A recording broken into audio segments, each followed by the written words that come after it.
Alors, faisons le point sur les sanctions possibles concernant Red Bull.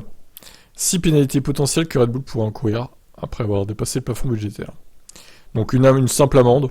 Globalement, ça pourrait être l'une des sanctions les plus probables auxquelles l'équipe pourrait être confrontée. Cependant, nombreux sont ceux qui s'attendent à ce que la FIA applique une sanction plus lourde.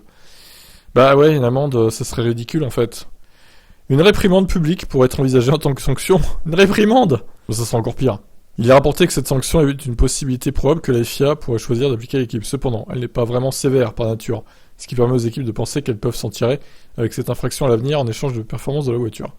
Mais bien sûr, une déduction des points constructeurs ou des pilotes à partir de 2021. Red Bull était deuxième du championnat constructeur la saison dernière. La déduction des points à l'équipe ne ferait pas nécessairement une énorme différence. Cependant, s'il y a une faible chance que Verstappen soit privé de son premier titre, il est toujours possible que la FIA choisisse de déduire les points de pilote. Néanmoins, une déduction de points de cette année ne leur fera pas courir de risque. Ouais, ils ont tellement d'avance, là il y a 165 points d'avance. Finalement, il faudrait qu'ils les pénalisent de 200 points pour que ça joue, quoi. Mais ça serait pas... Non, 200 points, ça serait beaucoup trop. Ils font jamais ça. Par contre, s'ils enlèvent genre 20 points au constructeur l'année dernière et 10 par pilote... Non, ça n'arrivera pas non plus, malheureusement. L'équipe pourrait être privée de participer à des séances d'essai. Red Bull pourrait être contrainte de manquer les séances d'essai de la saison prochaine.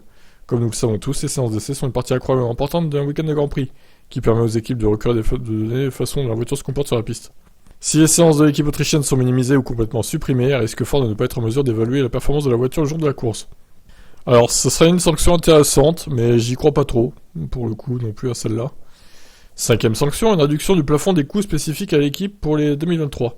Le plafonnement des coûts a été mis en place pour réduire l'écart entre les concurrents. Cependant, alors que d'autres pourront dépenser de l'argent, Red Bull pourrait rencontrer des difficultés en raison d'un éventuel plafond plus bas, du coup. Ça pourrait nuire, au processus de développement de leur voiture, ce qui affecterait certainement leur chance de gagner en 2023.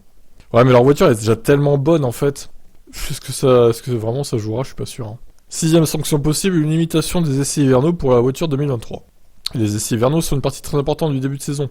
Ils sont généralement effectués sur 2 circuits différents, Barcelone et Bahreïn, qui sont considérés comme des circuits à fort appui ou moyen appui. Les heures d'essai fournissent des données vitales aux équipes pour comprendre comment la voiture sera sur des pistes similaires toute l'année. Les équipes peuvent en apprendre davantage sur les roues. Les équipes dépensent jusqu'à 20% de leur budget total pour le comprendre, de leur voiture et sur les performances sur certains circuits. Si les heures d'essai de Red Bull sont supprimées, l'équipe pourrait avoir de sérieux problèmes. Alors que l'équipe attend la décision finale, c'est d'abord à l'équipe autrichienne d'accepter sa culpabilité. Il était rapporté qu'il pourrait le faire assez tôt pour résoudre la situation rapidement. Cependant, une contestation de la décision de la FIA pourrait également être envisagée. Voilà, les sanctions possibles. Je crois qu'ils ont fait le tour, je pense pas qu'il y ait d'autres sanctions possibles, de toute façon, voilà. Bon, là, quelle serait la meilleure pour vous? Alors, il y en a qui disent disqualifier de 2021-2022, c'est pas possible, je pense que ça aurait été une infraction majeure dans leur règlement stupide, là. Ça aurait été 5,01%, ok, pourquoi pas, mais là, c'est catégorisé comme mineur, donc ça n'arrivera pas. Voilà, je vous laisse commenter.